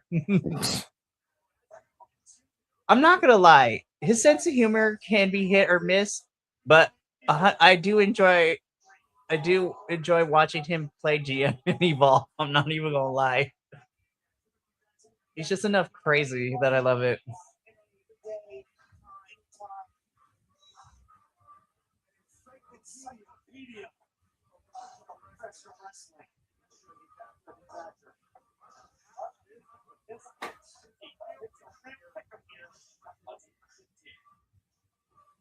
I know I missed them in progress, but I'm also really excited to see Mike D on my television screen every week now. What's his name now? I just saw it I the hate other it. day. Dorian Van Dux. Yeah. I hate it. I mean, but I always hate the name for him. And then I hate Starboy Charlie's name too. Yeah. I just hate when, I mean, I get it because they want to copyright and control everything and all that stupid But you stuff. couldn't make something cooler. But yeah, because I always feel like they came out of random name generators. But it's like these people, especially because they're getting them because they're like, oh, these people are popular on the indies. Let's get them. And it's like, just let them use their name and like stop. I know. It is ridiculous. I guess it depends on who they get creating these things because like I hate those two names, but I don't necessarily hate Rain. Well, I mean, Rain. Nothing will ever be better than Rain Leverkusen because that's just baller. Yeah. But at least it's close because it's like Lizzie Rain, and I was like, hey, there's a lead singer of a band that I like named Lizzie, so I'm like, you kind of get a pass. And I'm not upset about Elio LaFleur either. So. But 6 months, man, he's out on injury. I'm like, damn it, no. Why Ahil Blanc? Why?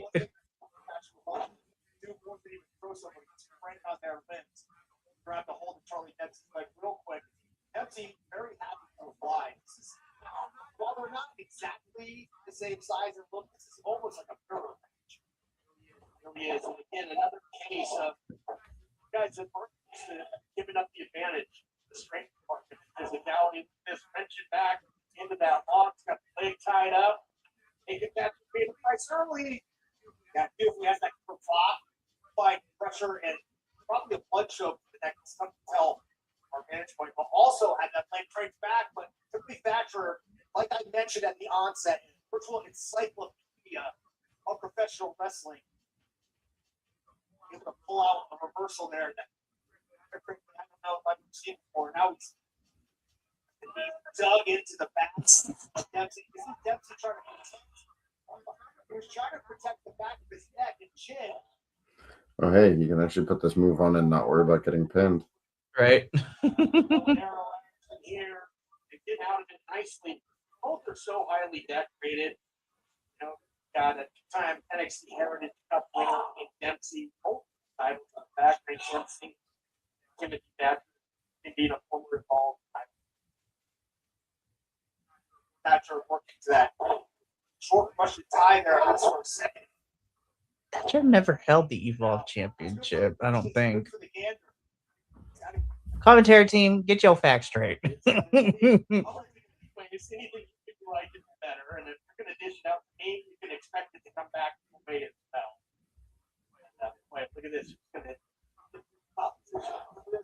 Round and round they go, trying to break it down to Thatcher. Yep, he was the Evolve champion once. Okay. He was also the Freedom Gate champion. He was the last one. one. Okay. This is probably when Evolve was pre WWE Evolve. Yeah. Okay, makes more sense. He's I'm like a former WXW Unified World Champion and a WXW World Tag Team Champion with Walter. Damn. Timmy Thatcher over here having a career. He is the former Iron Man Heavy Metal Weight Champion in DDT. Nice.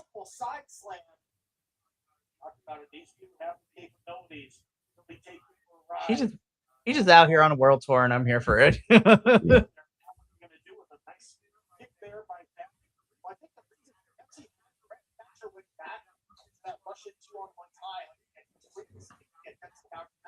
Pepsi had it ready for it that time. So now, as we see several times, it only takes one grab of a wrist, one small control push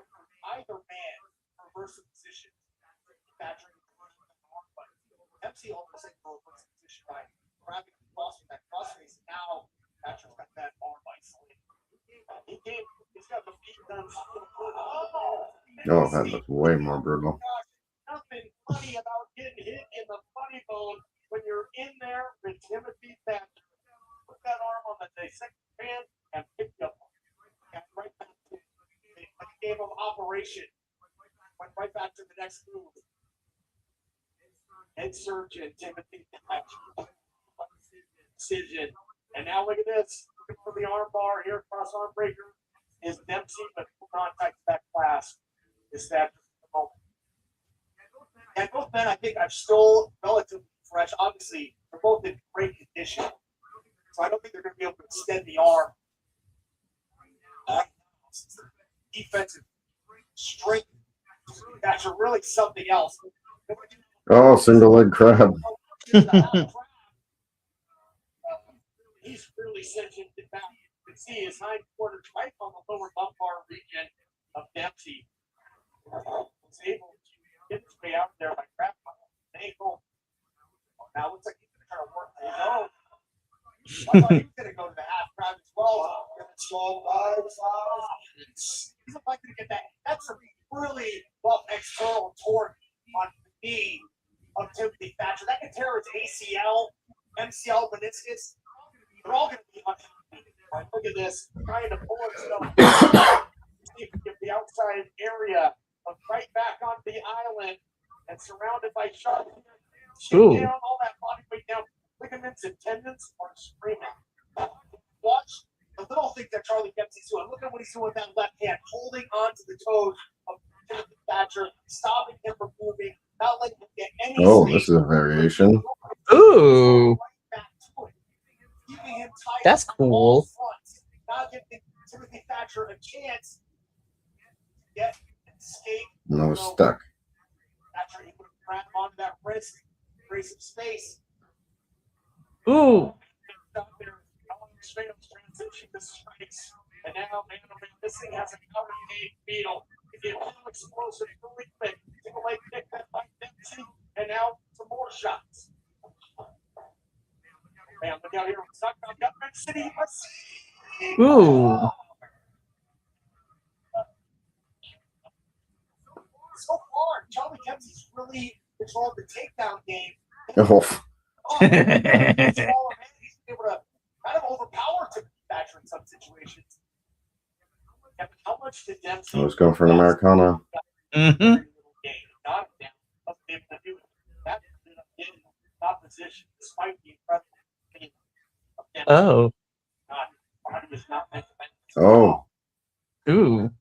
Neither of these bodies meant to bend that direction. I'll tell you that much. Oh, nice. Got the headlock. Going for the Kimura from the top. Now, control of the head. If he can get that knee on top of the left arm of Thatcher and break that grip, he's going to have a good shot. There he goes. There it is. Let's see what you can do, Charlie. Come on, Charles, get it together. Oh.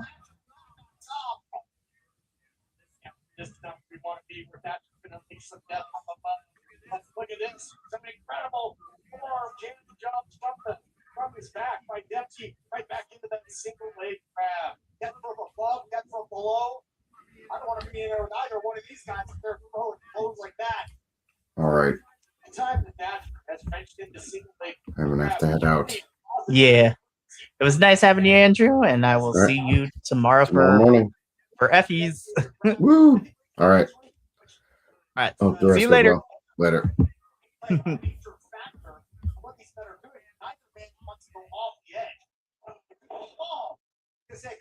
Disaster, but could be disastrous for Timothy Thatcher.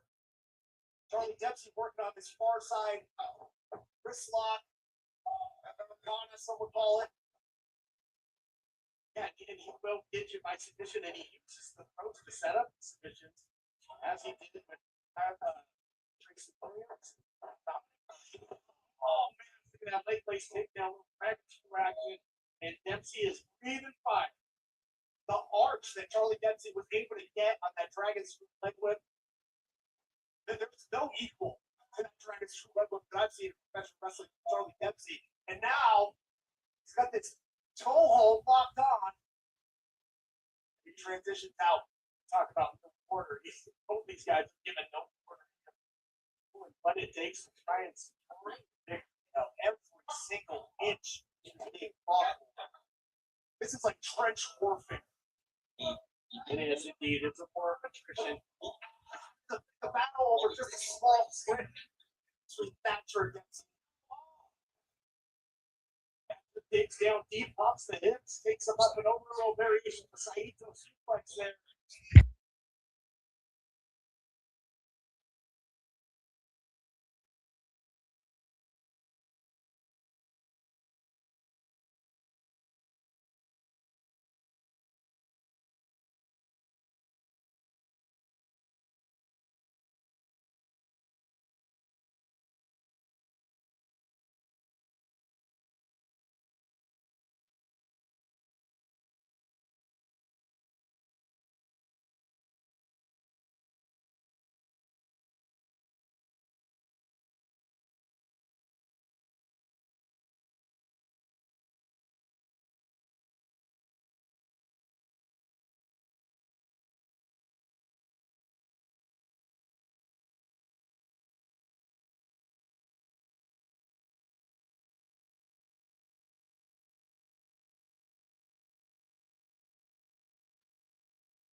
All right, so we're in our final match, which is Josh Barnett and Yuji Nagata. That last match was insane with how much blood we got. Oh my goodness.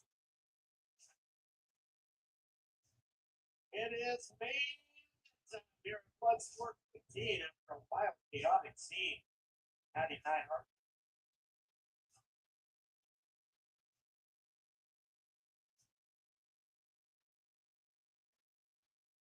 It is now time for the final fight.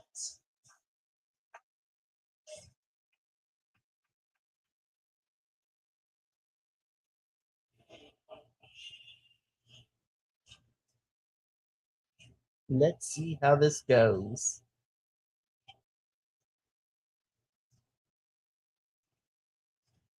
Are we playing Pirates of the Caribbean in this song? What the heck?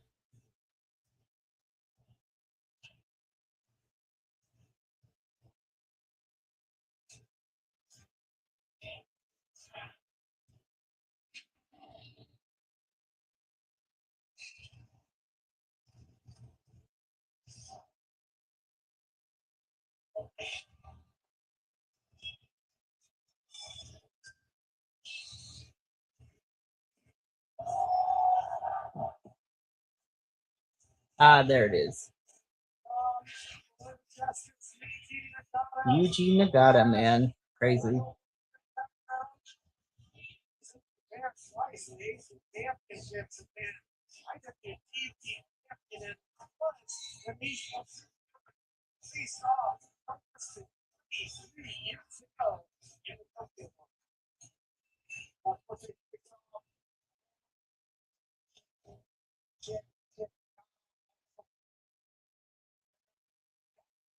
Champion, Noah GHC champion, All Japan Triple Crown champion.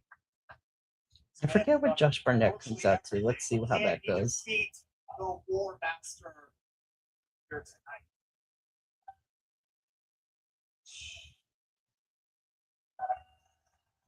Is the task at hand for Yuki Nagata. That's all task at that. Because when these two face off,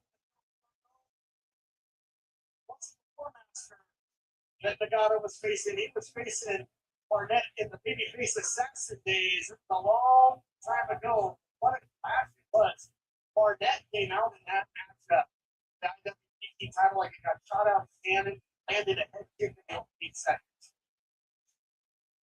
And I'm sure, well, I'm not sure. I don't know what this match has in store for us, but I would expect maybe a more measured approach from Josh Barnett. Sometimes it's will two minutes pays off, but intro into the first encounter. Fighting out of Kawasaki City, Japan, with an official weight of 100 kilograms. He is Blue Jacket. Yuki Nagata.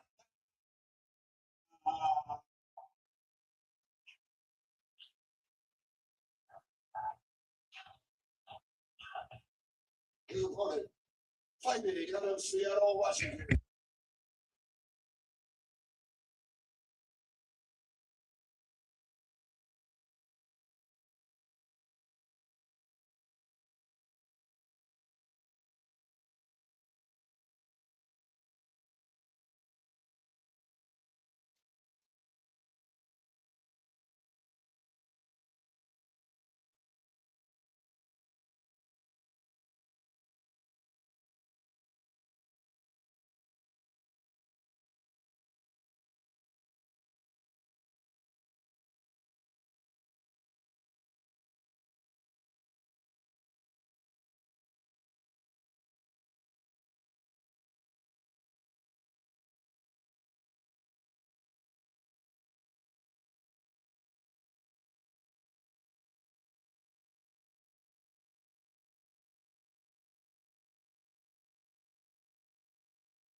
Not the fat man roll. Momentum Barnett was generating to pull him over, but Barnett, no stranger, using momentum to gain the upper hand for first position. Barnett just such an opposing figure, so big and strong. Got it. Most people have a good chance that cross breaker. That long shot to go. Barnett doesn't want to start this game. And Barnett had a great guard pass, open guard, but Gigata again underhook. Josh Barnett playing it, reset. And then traditionally, Gigata was the advantage in this situation. Clinched up. Nagata was almost in the Olympics for Greco-Roman wrestling. Still a very good amateur wrestling coach and coaching champions across the country. And talk about Josh Barnett, the web and CNNA in California, just coaching some incredible combat sports athletes as well. He talked about Henry. Henry was lined up for the UFC bout. The opponent certainly didn't want any part. Flamenco stuff. We got these guys fighting on the flat mat in front of us, not on the flat earth.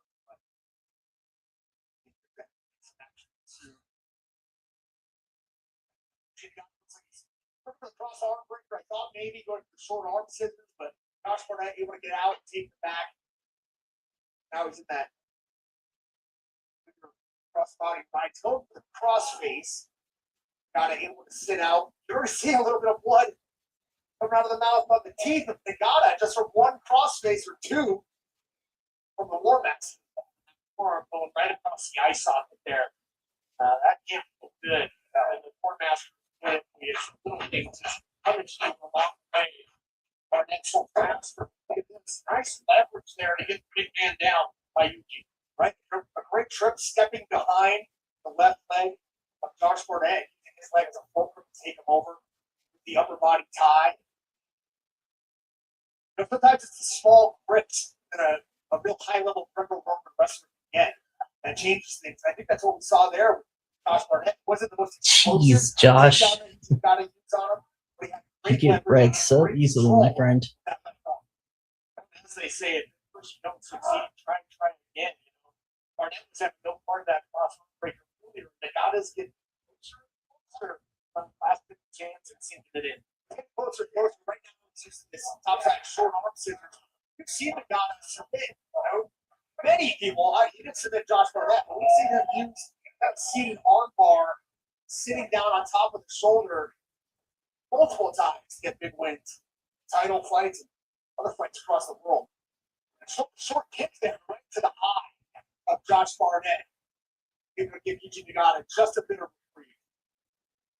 That right in that one across the ocular area here. So payback there by Nagata.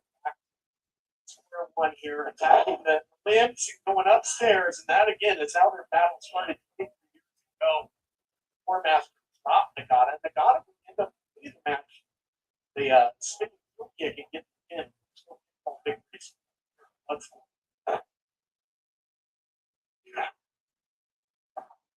Nagata got the big years ago insult.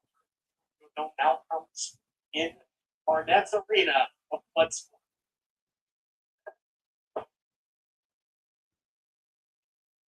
Five minutes long by 5 minutes. And Nagata's still able to control his back position. He's got both hooks in. Doesn't have the arm across in a position where he can cut off the blood of Barnett, but maybe apply some pressure with the throw. Josh Barnett with that left foot and ankle of Yuji Nagata. Nagata counters back into this cross arm breaker. See, he took a little breath there. Like, what's it going to take? And Nagata, though, man, that seemed to be the game plan coming in. That arm bar, that cross arm breaker hasn't been since you yet. Look at the agility trying to pull his way out of this net. And does so there. We talked about the momentum that each man is able to use earlier, and that's exactly what Josh Barnett did there. Got rolling one way, then back the other. Speaking of pulling, a bit of a gator pull there by Barnett. Has the body lock in. And now he's looking at the arm bar. Got it, pushes it away, tries to go to the ankle, but now he's going to leave that other arm, the right arm. Josh Barnett open. Or I'm sorry, he's going to leave the right arm. Got it for Barnett. But Barnett choosing to go after the.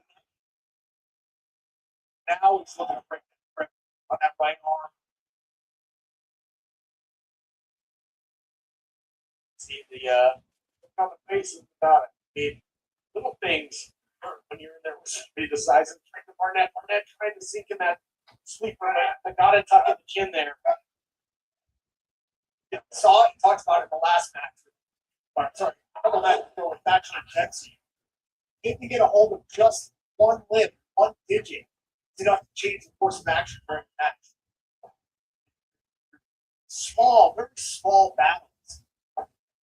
He's better fighting for the grips. If perhaps you can see beautiful legs, beautiful scissor leg takedown, and now he's in a cross heel hold. Oh, Josh Barnett, he thinks he's got him. He was screaming, I got him.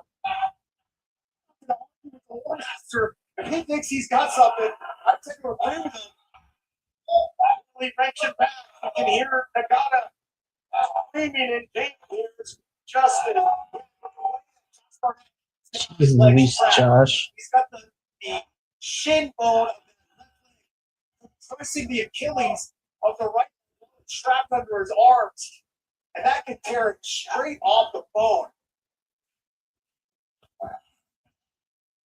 Shin is such a big area to be in back. It's really being pulled right into the Achilles in his opposite. Yeah, really, the Achilles is the one that's in most danger there. Arnett now wanting to give up the position, holding on to the leg. Not actually able to use the lack of ring ropes to his advantage. Looks for the outside. There will be a break in the action. Nagata for 10 seconds. And again, this may be the first time Nagata has been here. Josh Barnett's Bloodsport in the USA, but he's a veteran of combat all around the world. So he has done his homework. He knows the rules. And right now you can see this veteran using them to his advantage. You know, looks like he's moving around gingerly there. And that block for quite some time. Steps through it. And then again. Right back onto that Achilles. He's trying to get his arm a little bit lower, closer to the ankle. They have more leverage, but of course that's easier said than done. This way out a bit now is Nagata getting aggressive here to a grounded Barnett. But Nagata can barely stand though. Already having to take a seat, not able to put pressure on that left leg. Yeah, you can only buy so much time. Jeez, Josh. Even how did he do that? Takes the big man up and over. That Barnett made the mistake of throwing fist and going upper body with the Greco-Roman expert. Oh, and there it is. That's what took out Josh Barnett 23 years ago. 100% history repeating itself. He wasn't able to put him away. It's not yet. Oh, this is the wrist clutch. Oh, right on top of the head. I gotta know so many ways to hurt you here. Wow, what's he doing, Joe? He's won title matches with this crossface before. This is one of the Nagata locks. And he's got it locked in. You can see Josh Barnett was trying to alleviate some of the pressure by looking towards the Nagata. He got to turn his face away.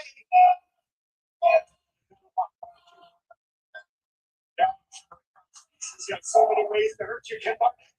This. Yeah, this is not only applying pressure to the face, to the nose. You can see it right on the nose of Josh Barnett, but also to that left shoulder.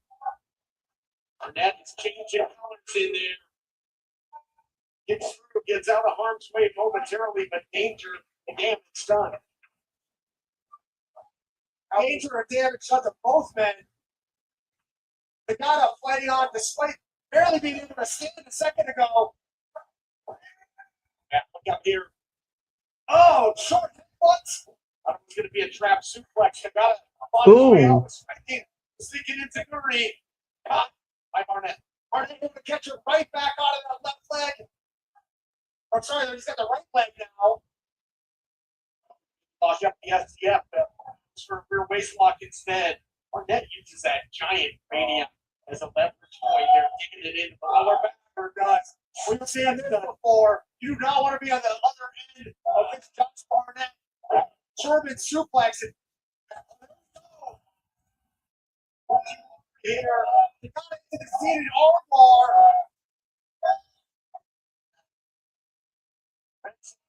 Look at him getting the leverage.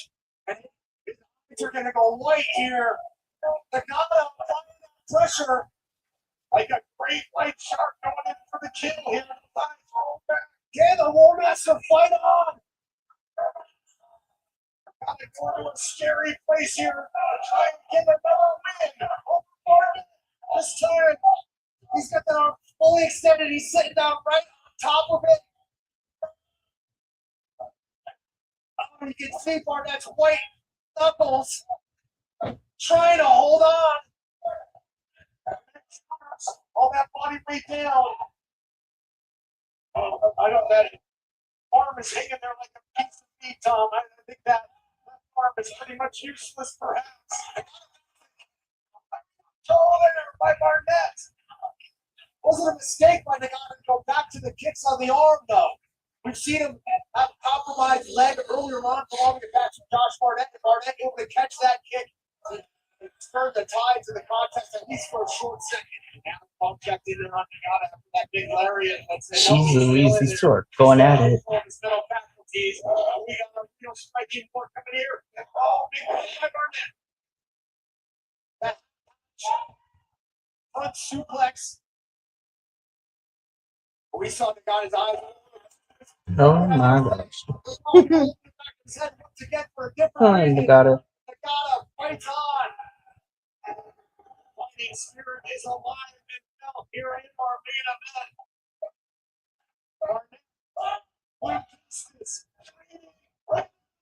Still on the page of and there it is. That's the exact move that you gotta beat Barnett with. Oh! And Josh Barnett has won. He's defeated Yuji Nagata. And there it is. Dang. And how apropos to do it in the same way that Yuji Nagata was able to defeat him 23 years ago. Alrighty. Well, Here we see both men throwing down the street. that has been Bloodsport 15. This was a really fun show, and I like watching Bloodsport, even for how short all the matches are and everything, but it is great stuff. So we will be back tomorrow morning. It will be myself, Andrew, and Benny will be joining us as we will be doing another live watch along, but this time for GCW Presents Effie's Big Gay Brunch. So I'm super excited. But thank you all for tuning in for our watch along for Bloodsport. We will see you for Effie's Big Gay Brunch and night 1 of WrestleMania tomorrow.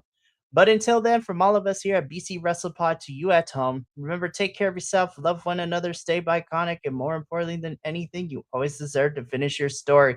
We'll catch you tomorrow, but until then, sayonara, adios, and until next time, peace.